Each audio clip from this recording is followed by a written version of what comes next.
कि शरिया लॉ बनवाने की कोशिश में लग गए हैं, मुसलमानों को स्कॉलरशिप देना चाहते हैं। अच्छा, उन मुसलमानों को स्कॉलरशिप देना चाहते हैं पढ़ने के लिए जो आए दिन लुंगी उठा करके ये नारा लगाता है कि उनको मदरसे में पढ़ना है। अब जब देश का मुसलमान मदरसे में पढ़ना चाहता है तो राहुल बाबा स्कॉलरशिप देना किसको चाहते हैं? आप मुझे एक ऐसी घटना बता दीजिए, चलिए मोदी जी के सरकार में ही 10 सालों की एक ऐसी घटना बताइए जब मुसलमान बाहर आया है और रोड पर ये चिल्लाया है भारत देश का मुसलमान कि मुझे पढ़ना है, शिक्षित होना है। चाइना के साथ हमारे ताल्लुकात कैसे हैं? बहुत बेहतर है और होने चाहिए। इंडिया के साथ कैसे होने चाहिए? उसके साथ नहीं होने चाहिए। क्या वजह है उसकी? यार वो सही नहीं है, क्या गलत करते हैं? वो मुतस्बी है। अच्छा, क्या मतलब उसका? है वो मुसलमान के साथ हसद रखते हैं, उनके साथ नहीं होना चाहिए। तो बिजनेस होना चाहिए। वहाँ पे भी आपको पता है 19, 20, 25 करोड़ के करीब मुसलमान है। बिल्कुल है भाईजान, ठीक है, बिल्कुल है, लेकिन वो किस हालात में रहते हैं ये आपको भी तो पता है। किस हालात में? थोड़ा सा देखने आप वालों को देखें, कभी गाय के नाम पे, कभी किसी के नाम पे सारे मामला होते नहीं। आप सोशल मीडिया एक्टिविस्ट आप देखें। मगर जब वो उस रीजन के रहने वाले लोग अपने आप को भारतीय धरती के साथ जोड़ेंगे, उस सिविलाइजेशन के साथ जोड़ेंगे,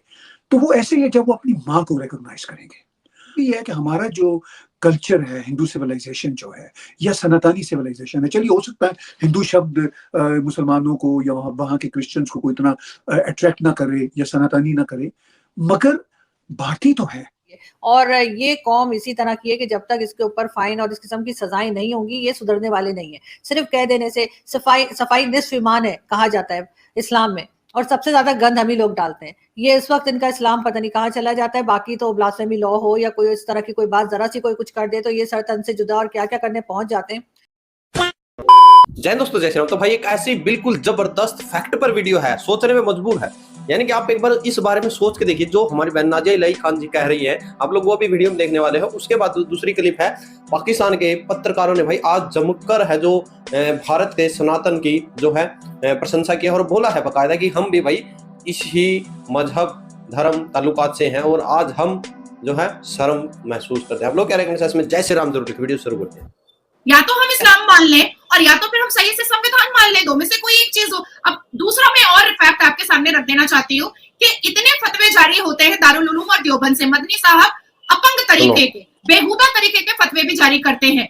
यहाँ तक के मदनी साहब दारुल उलूम देवबंद से ये भी फतवा जारी कर देते हैं कि हस्बैंड और वाइफ एक साथ सफर ना करे।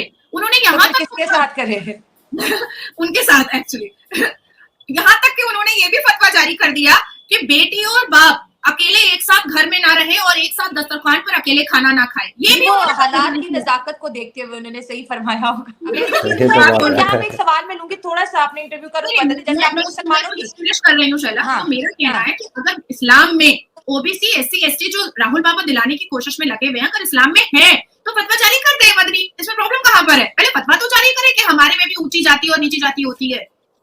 अब ओबीसी रिजर्वेशन की बात आ रही है। मैं मानती हूँ कि EWS जो रिजर्वेशन या EWS की जो सुविधाएं मुसलमानों को मिल रही हैं और यूनिवर्सिटीज माइनॉरिटी यूनिवर्सिटीज की जो सुविधाएं मुसलमानों को मिल रही है वो बिल्कुल मिलनी चाहिए। अलीगढ़ यूनिवर्सिटी है और भी यूनिवर्सिटीज है, बिल्कुल मिलनी चाहिए। लेकिन इस्लाम और अल कुरान के हिसाब से हम मुसलमान अदर बैकवर्ड कास्ट तो होते ही नहीं है, हम शेड्यूल कास्ट तो होते ही नहीं है, हम शेड्यूल ट्राइब्स तो होते ही नहीं है। आप मुझे बताइए कि आपके यहाँ अदर बैकवर्ड कास्ट कौन है? आप मुझे बता दीजिए। आप तो इस्लामिक देश में रहती हैं, हम मुसलमान। हमारे देश में ऐसा कुछ नहीं है। आपके यहाँ शेड्यूल कास्ट है क्या मुसलमानों में?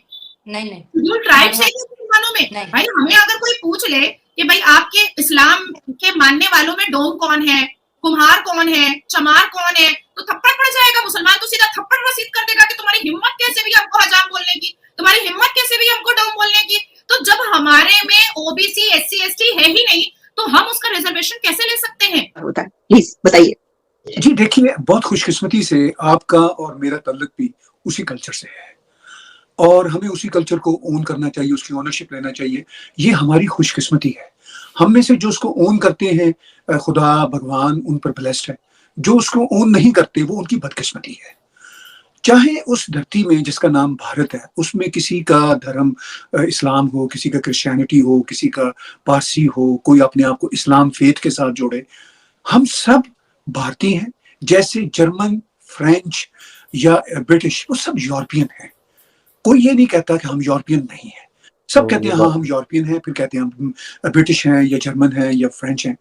तो अगर हमें भी ये तमीज आ जाए इस खित्ते के लोगों को और अपनी माँ धरती को हम मान लें, बेशक अपने अपने तौर पर जिसकी जो जो सोवरेन स्टेट है वो उससे भी आइडेंटिफाई करें, अपने धर्म से भी आइडेंटिफाई करें। मगर जब वो उस रीजन के रहने वाले लोग अपने आप को भारतीय धरती के साथ जोड़ेंगे, उस सिविलाइजेशन के साथ जोड़ेंगे, तो वो ऐसे ही है जब वो अपनी माँ को रिकॉग्नाइज करेंगे। अब जब हम डिनाई करते हैं उस कल्चर को, तो उससे हमारी मुराद ये होती है कि हम अपनी माँ को डिनाई कर रहे हैं। तो अब उसमें खूबी क्या है जिसकी वजह से मैं इतने बड़े बोल रहा हूँ? उसकी खूबी यह है कि हमारा जो कल्चर है, हिंदू सिविलाइजेशन जो है या सनातनी सिविलाइजेशन है, चलिए हो सकता है हिंदू शब्द मुसलमानों को या वहाँ के क्रिश्चियंस को कोई इतना अट्रैक्ट ना करे या सनातनी ना करे, मगर भारतीय तो है, हम सब भारतीय हैं। जैसे मैंने पीछे कहा, एक जर्मन यूरोपियन है, एक फ्रेंच भी यूरोपियन है, वो सब यूरोपियन है। तो हमारी धरती हम सब की उस रीजन की है, भारत की धरती है। और जो हमारी सिविलाइजेशन में यूनिक बात यह है कि वो जमीन के साथ जुड़ी हुई सिविलाइजेशन है, यानी हमारे ऊपर आसमान से कोई इल्हाम नहीं आ रहा होता, कोई वही नहीं उतर रही होती। हम अपनी जमीन के साथ जुड़े हुए हैं। तो हमें कोई यूनिवर्सिटियों में, अगर हमारे पास यूनिवर्सिटियों के एमए पीएचडी की डिग्रियां ना भी हों, तो बड़ी सीधी सी बातें होती हैं। जैसे हमने हमारे एक विलेजर ने देखा कि जी दरख्तों पे फल लगे हुए हैं और जिन दरख्तों पे ज्यादा फल लगे हुए हैं उनकी टहनियां झुकी होती हैं। तो ज्यादा फल वाले दरख्तों की जो शाखें हैं वो झुकी होती हैं। उसके लिए ना उसने आइंस्टाइन को पढ़ा होता है, ना उसने एरिस्टोटल को पढ़ा होता है, ना उसके पास कोई यूनिवर्सिटी की डिग्री होती है, मगर वो अपने अंदर डूबता है और मुशाहिदा करता है नेचर का, और उसके बाद एक रूल देता है। तो आपको और मुझे याद होगा कि हम जब कभी लाहौर रहते थे तो ऐसी ऐसी कहावतें बोलते थे, यही कहावत कि जी जो फलों से माला माल दरख्त होते हैं वो झुके होते हैं, यानी वो हम्बल होते हैं। तो ये हमने इल्म अपने मुशाहिदे से, अपने अंदर से लिया था। ये हमारी धरती की खूबी है।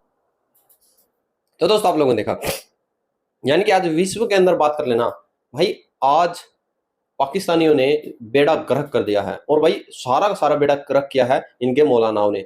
एक इनका तारिक जमील है और एक वो है भाई, वो MBBS है, पता नहीं कौन सा है। यानी कि कितना पढ़ा लिखा इंसान होके इतनी बेवकूफ़ी बातें, मतलब कुछ चीज़ें हैं भाई। अभी यही था, चलो जो फतवा था, हमारी बहन नाजिया खान जी ने बताया कि मौलाना मदनी ने फतवा जारी किया था कि भाई पिता के पास, पिता नहीं भाई, अब्बू के पास बेटी नहीं रहेगी अकेली। यानी अब सोच के देखिए भाई, उस बंदे वहाँ, उस चीज़ के बंदे, वो बंदे ही क्या भाई, जहाँ पर बहन भाई के पास महफूज नहीं है, बेटी अब्बू के पास महफूज नहीं है, माँ बेटे के पास महफूज नहीं है। तो भाई है क्या चीज़? ये भाई काम पाकिस्तान में होते हैं, अब भी होते हैं भाई। अपना दूसरा चैनल है पाकिस्तानी मिर्ची, उस पर आप लोग जाके विजिट करिए। हर पाकिस्तानियों के जो इनकी काली करतूतें हैं, खुद को पाकिस्तानी बोलते हैं कि भाई इस्लामिक कंट्री कलमे के नाम पर देश बना है पाकिस्तान।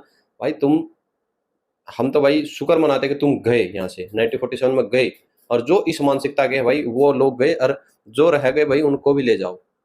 भारत के अंदर भारत संविधान के अनुसार चलेगा। तुम्हारे जो पाकिस्तान में शरिया लॉ चलाते हैं ना, यहाँ नहीं चलेगा। हर पूरा का पूरा भारत एक तिरंगे के नीचे, एक कानून, एक प्रशासन, सब कुछ एक रहना चाहिए भाई। हम अपने देश को नहीं बांटेंगे। आप लोग क्या कमेंट सेक्शन में जय हिंद, जय श्री राम।